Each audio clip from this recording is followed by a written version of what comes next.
Okay, this will just be a review of factoring trinomials. And before we start some examples, just to mention briefly, trinomials just tells us that we're working with three terms. And we'll see several examples shortly. In general, when we talk about a trinomial, it will look like ax squared plus bx plus c.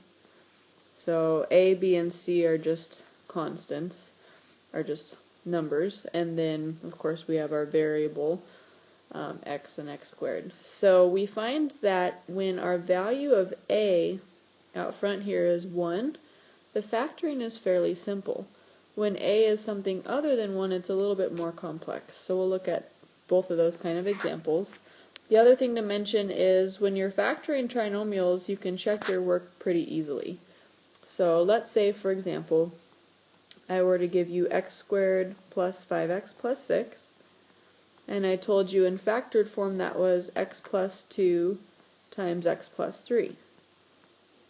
So basically what we're saying is when you move this direction, it's called factoring. And then to check your work, you just reverse that process, and we call that foiling.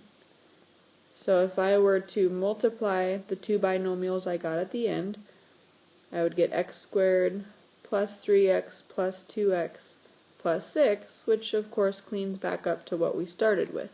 So keep in mind you can always check your work with these problems. First example, let's try x squared plus 12x plus 20.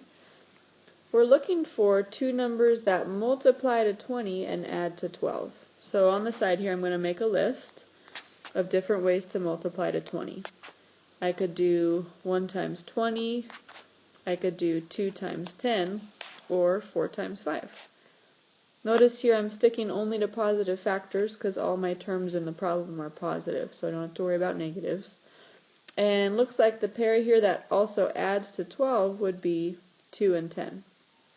So in final factored form we could write x plus 2 multiplied by x plus 10. If you like, you can pause the video and check by FOIL. It will give you back the original problem. Okay, one more example where a is 1 now will be x squared plus 5x minus 36. So now I'm looking at negative 36, finding different ways to multiply to negative 36. I'm going to go ahead and make an exhaustive list of factors just to give you a feel of what it could look like potentially. And then we'll find the pair that adds to 5. So let's see, I'm running through, oops, one positive, one negative. Let me clean that up a little bit. Hopefully I'll be able to fit them all. There are a lot of different factors of negative 36. And let's see, negative 6 times 6. Okay, so I think we got them all. Those are all possible ways to multiply back to negative 36. And now as I look through that list, I'm looking for the pair that adds to 5. So specifically, it's going to be negative 4 and positive 9. So, again, that's all the work there on the side. I now know in final factored form that I'll be looking at x minus 4 times x plus 9. Check by FOIL and you'll see that our work is good there. Okay, so those are pretty straightforward, not too bad. So it's time to look at some harder examples. So let's look at 3x squared plus 8x plus 5. And again, we're launching into a slightly more complicated process. I'm going to work this out by factoring by grouping. So now I'm looking at the product of the first term and the last term. The product of 3 and 5 gives us 15. As before, I'm going to look for factors of 15, ways to multiply to 15, that add up to my middle term of 8. So here, 15, we could do 1 times 15, or 3 times 5. Not too many options. And of course, 3 plus 5 is the pair that adds to 8. But we found it, and we're not done. With the previous problems, we would basically be done. When you're factoring by grouping, this really just tells me how to rewrite my middle term. So I'm going to go ahead and rewrite my 8x as 3x and 5x based on what we found off on the side. Okay, so all we've done at this point is rewrite the middle term as two terms now. Here's where the name factoring by grouping comes in. We now have 4 terms, so we're going to group them 2 terms at a time.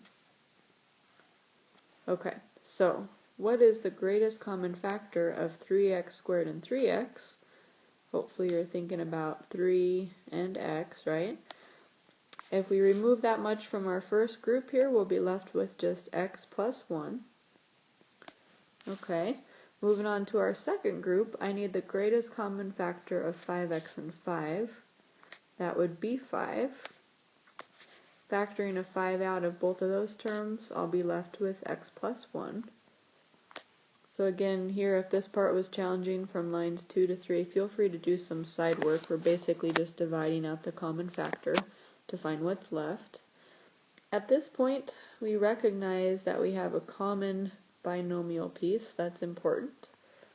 So in final factored form, I'm going to have that common x plus 1 term, and then the 3x plus 5 coming from out front of each of those binomials. That would be my final factored form. Check the work by FOIL, and that's pretty much it.